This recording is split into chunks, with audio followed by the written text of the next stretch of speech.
ক্ষেতলাল ভোরের দুধের বাজার, গ্রামীণ অর্থনীতির প্রাণচাঞ্চল্য। জয়পুরহাট জেলার ক্ষেতলাল প্রতিদিন ভোরের আলো ফোটার সঙ্গে সঙ্গে জমে ওঠে ব্যতিক্রম ধর্মীয় এক প্রাণবন্ত বাজার।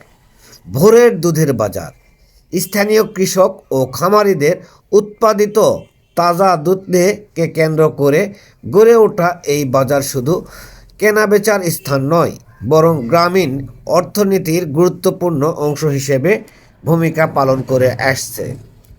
প্রতিদিন ভোরের থেকেই আশেপাশে বিভিন্ন গ্রাম থেকে কৃষক খামারি ও তাদের উৎপাদিত তাজা দুধ নিয়ে বাজারে আসেন। সকাল 8টা পর্যন্ত চলা এই বাজারে দুধ বিক্রেতারা সারিবদ্ধভাবে দুধের পাত্র সাজিয়ে ক্রেতাদের জন্য প্রস্তুত রাখেন। স্থানীয় ব্যবসায়ী, প্রস্তুতকারক এবং সাধারণ ক্রেতাদের উপস্থিতিতে বাজার এলাকায় তৈরি হয় প্রাণবন্ত পরিবেশ। বিশেষ করে পবিত্র রমজান মাসে দুধের চাহিদা বৃদ্ধি পাওয়ায় বাজারে ক্রেতাদের ভিড়ও বেশি দেখা যায়। ফলে এই সময়ে কৃষকরা ভালো দাম পাওয়া আশায় বেশি পরিমাণ দুধ নিয়ে বাজারে আসেন, যা তাদের আর্থিকভাবে লাভবান হতে সহায়তা করে।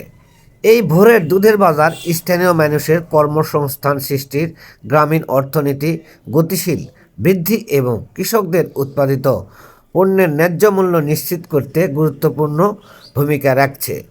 দীর্ঘদিনের ঐতিহ্য বহনকারী এই বাজার ক্ষেতলালের অর্থনীতিকে ও সামাজিক জীবনের সঙ্গে গভীরভাবে